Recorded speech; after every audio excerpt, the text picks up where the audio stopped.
প্রিয় ঢাকা মহানগরবাসী, ঢাকা আপনার আমার সকলের প্রিয় শহর। আপনাদের প্রতি অনুরোধ, কোনো ধরনের অপরাধমূলক কাজে অংশ নেবেন না।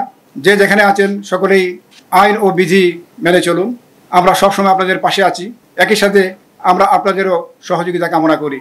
দেশের এই ক্রান্তিকালে পূর্ণাঙ্গ পুলিশ সেবা পেতে একটু হয়তো সময় লাগতে পারে। আমাদের উপর আস্থা রাখুন।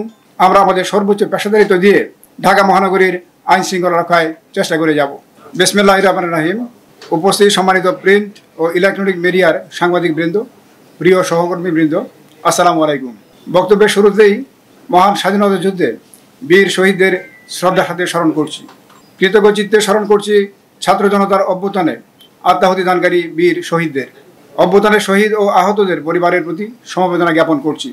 একই সাথে স্মরণ করছি আইন শৃঙ্খলা রক্ষায় প্রাণ উৎসর্গকারী শহীদ ও আহত পুলিশ সদস্যদের। সমবেদনা জ্ঞাপন করছি তাদের পরিবারের সদস্যদের প্রতি। প্রিয় সাংবাদিকবৃন্দ, বাংলাদেশ পুলিশের অত্যন্ত সংকটকালে আমি ঢাকা মেট্রোপলিটন পুলিশের পুলিশ কমিশনার হিসেবে যোগদান করেছি। বিগত সময়ের উচ্চাভিলাষী ও অপেশাদার কিছু পুলিশ কর্মকর্তা সমগ্র পুলিশ বাহিনীকে জনগণের মুখোমুখি দাঁড় করিয়ে দেয়।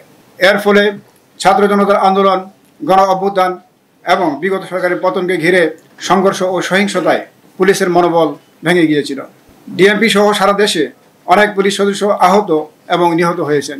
প্রাণ ভয়ে আত্মগোপনে ছিলেন মাঠ পর্যায়ের পুলিশ সদস্যগণ। অনেক স্থানে আমাদের অবকাঠামো ধ্বংস হয়েছে। ট্রাফিকের প্রায় সকল অফিস ও বক্স ভাঙচুর হয়েছে। ঢাকা মেট্রোপলিটন পুলিশের 50টি থানার মধ্যে 22টি থানা সম্পূর্ণভাবে ক্ষতিগ্রস্ত হয়েছে। বিপুল সংখ্যক যানবাহন অগ্নিদগ্ধ হয়েছে। প্রচুর অস্ত্র ও গোলাবারুদ লুণ্ঠিত হয়েছে। এ ধরনের ভয়াবহ বিপর্যয়ের সম্মুখীন পুলিশ বাহিনী ইতিপূর্বে কখনো হয়নি। এরও পরিস্থিতিতে আমি দায়িত্ব নেওয়ার পর থেকেই আপ্রাণ চেষ্টা করছি যাতে পুলিশ সদস্যগণ ভয় না পেয়ে দ্রুত কাজে ফিরে আসেন। কিন্তু ইতিমধ্যে কিছু উচ্চাভিলাষী ও অপেশাদার কর্মকর্তার বিরুদ্ধে তাদের ব্যাপক ক্ষোভ জন্মলাভ করে এবং নির্দিষ্ট সংখ্যক কিছু দাবি আদায়ের লক্ষ্যে কর্মবিরতি শুরু করে। তৎকালীন মাননীয় স্বরাষ্ট্র উপদেষ্টা মহোদয়ের সুযোগ্য নেতৃত্বে সম্মানিত আইজিপি মহোদয়, ঊর্ধ্বতন অন্যান্য পুলিশ কর্মকর্তা এবং আমি নিজে রাজারবাগ এবং মিরপুর পুলিশ লাইন সহ বিভিন্ন পুলিশ স্থাপনায় যাই। তাদের দাবিগুলো পর্যালোচনা করে কিছু দাবি তাৎক্ষণিক সমাধান করা হয় এবং বাকিগুলো দ্রুততম সময়ের মধ্যে মেটানোর আশ্বাসের প্রেক্ষিতে পুলিশ সদস্যগণ তাদের কর্মস্থলে ফিরে আসেন এবং পুলিশ দায়িত্ব শুরু করেন। এই সংকটকালে ভগ্ন মনোবলের পুলিশ সদস্যদের কাজে যোগদানের ভীতি দূরকরণ এবং আইন শৃঙ্খলা রক্ষায় সারা দেশে প্রতিটি থানায় সশস্ত্র বাহিনী সদস্যগণকে মোতায়েন করা হয়। তাদের উপস্থিতির ফলে ভীত সন্ত্রস্ত পুলিশ সদস্যগণ জনমনে আস্থা ফিরে আসে এবং আইন শৃঙ্খলা পরিস্থিতি দ্রুত উন্নতি ঘটতে থাকে। সশস্ত্র বাহিনীর সদস্যগণের সহায়তায় আমরা ঢাকা মেট্রোপলিটন পুলিশ এলাকায় সকল থানার কার্যক্রম ও ট্রাফিক বিভাগের সহ অন্যান্য সকল বিভাগের কার্যক্রম দ্রুততার সাথে চালু করতে সক্ষম হই। এজন্য সশস্ত্র বাহিনীর সকল স্তরের সদস্য ও মাননীয় সেনা, নৌ ও বিমান বাহিনী প্রধানকে আন্তরিক ধন্যবাদ ও কৃতজ্ঞতা জানাই। আমাদের এই সংকটকালে বিজিবি ও আনসার সদস্যগণ তাদের সার্বিক সহযোগিতা আমাদেরকে দিয়েছেন। তাদের সকল সদস্য এবং সম্মানিত বিজিবি ও আনসার মহাপরিচালক মহোদয়কে আন্তরিক ধন্যবাদ ও কৃতজ্ঞতা জানাই। এর পাশাপাশি ছাত্র জনতা সহ ঢাকা মহানগরীর বিভিন্ন সামাজিক সংগঠন পুলিশের মনোবল বৃদ্ধিতে বিশেষভাবে সহায়তা করেছেন। তাদেরকে আমি আন্তরিক কৃতজ্ঞতা ও ধন্যবাদ জানাই।